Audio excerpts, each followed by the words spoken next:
So శైల గారు, మీరు చాలా మటుకు ఫంక్షనల్ మెడిసిన్ అంటున్నారు. నాకు ఒకటే మెడిసిన్ తెలుసు, ఇంటర్నల్ మెడిసిన్. ఫంక్షనల్ మెడిసిన్ అంటే ఏంటి? ఫంక్షనల్ మెడిసిన్ అంటే ఇప్పుడు I will just give you case by case example.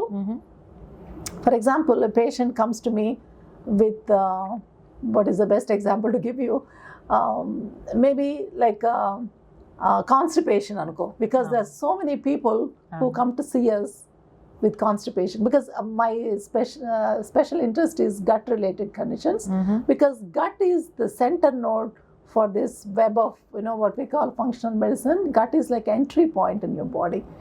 So ikkada constipation vachinappudu regular doctors దగ్గరికి ఏమి ఇస్తారంటే లాక్సేటివ్స్ ఇస్తారు, లేదు ఈ ఫుడ్ ఫైబర్ ఎక్కువ తిను, నువ్వు నీళ్ళు ఎక్కువ తాగాలి, ఇట్లా చెప్తారు కదా.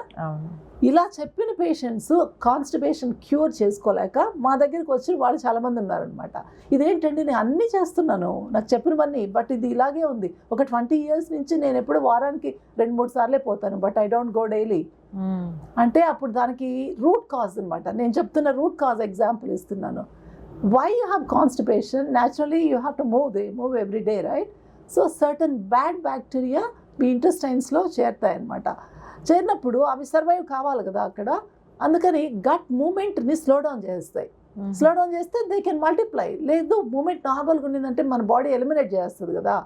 So these bad bacteria take over and hijack your motility. So అప్పుడు మీరు ఎన్ని లాక్సేటివ్స్ ఇచ్చినా, ఎంత ఫైబర్ తిన్నా కూడా, until you fix that root cause, then that constipation is not going to go away. So అది ఒక ఎగ్జాంపుల్ అనమాట. ఇట్లాంటివి ప్రతి డిసీజ్కి ఉంటాయి.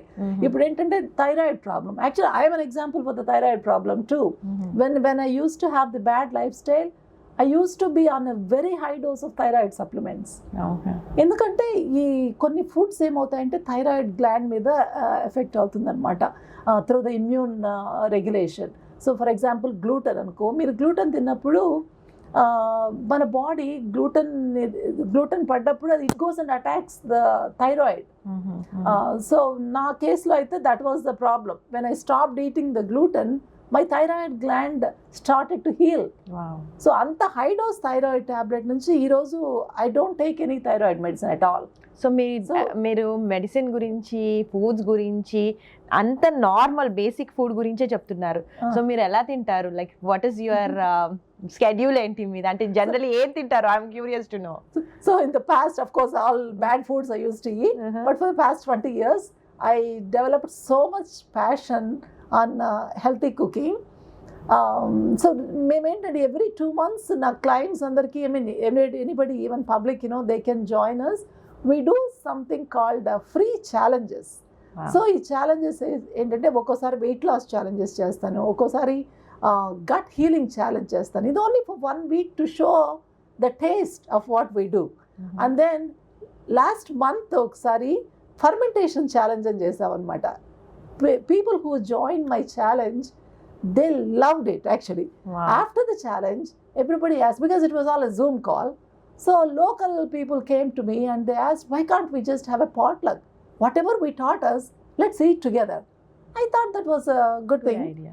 Then I gave these recipes to each and every person. So they made it. If you want, I can share a bits of that video. Even I enjoyed it, because if I cook alone, there is only so much I can do, because I can't eat everything, right? So there are like 30 different people came. Each person came a new day, brought a new dish. So we all tasted how this probiotic food should look like. So this is only a part of what we eat. Before that probiotic food, some of my clients here, they don't know what is sprouting. Sprouting ante మొలకలు ఎత్తడం తెలుసు కదా. So అదేంటది, ఏం చేస్తారు, మొలకలు ఎట్లా ఎత్తుతారు, దానివల్ల యూజ్ ఏంటి అని అడుగుతారు. సో మొలకలైతే ఛాలెంజ్ అని ఒకటి పెట్టారనమాట 1 week. సో దానిలో అందరికీ ఇది తీసుకెళ్ళి ఏమి పని ఉండదు, ఒక 5 minutes పనేను అని ఎవ్రీడే జూమ్ కాల్. ఇది మళ్ళీ ఇన్ పర్సన్ కూడా కాదు, ఈ జూమ్ కాల్లోనే ఎలా మొలకలు ఎత్తాలి ఏంటి ఇది చూపించాం అనమాట. So again they asked like we want to see it in person. So అందరికీ ఒక పాట్లకు పెట్టుకొని ఇలా మొలకలు ఎత్తినప్పుడు ఏమవుతుందంటే, mother nature things that food is ready for to become a seedling, right? So దానిలో ఉన్న బ్యాడ్ అంటే ఇన్హిబిటర్స్ అని కొన్ని ఉంటాయన్నమాట ఈ గ్రెయిన్స్లో అన్నిట్లో. సో మనం మొలకెత్తినప్పుడు అవన్నీ ఇన్హిబిటర్స్ పోతాయి, పోయి న్యూట్రియంట్స్ ఆల్మోస్ట్ లైక్ డబుల్ అవ్వడం, ట్రిపుల్ అవ్వడం అట్లా అవుతుంది. కొన్ని లేని న్యూట్రియంట్స్ కూడా దానిలోకి వచ్చేస్తాయి.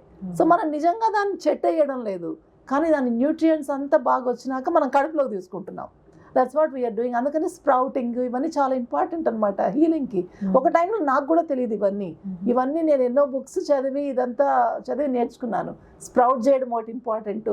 మనము ఫర్మెంటెడ్ ఫుడ్స్ అంటే గుడ్ బ్యాక్టీరియా, పాత రోజుల్లో మన గ్రాండ్ పేరెంట్స్ చేశారు ఇవన్నీ అప్పట్లో, కానీ మెడికలీ ఎక్స్ప్లెయిన్ చేయలేదేమో వాళ్ళు. మన పచ్చళ్ళ దగ్గర నుంచి, పెరుగు దగ్గర నుంచి, మజ్జిగ ఇవన్నీ ఫర్మెంటెడ్ ఫుడ్సే కదా. నాకైతే 3 తెలుసు శైల గారు, పెరుగు, మజ్జిగ, పచ్చడి. పచ్చళ్ళు ఇంకేమైనా ఉన్నాయా ప్రోబయాటిక్స్? మా పార్టీలో 30 ఉన్నాయి. సో అట్లాంటివి నెక్స్ట్ టైం పిలుస్తాను Radha. So you also come and learn. చాలా ఉంటాయి అనమాట. అంటే ఒక్కొక్క కల్చర్లో ఒక్కొక్క ఫర్మెంటెడ్ ఫుడ్స్ ఉంటాయి.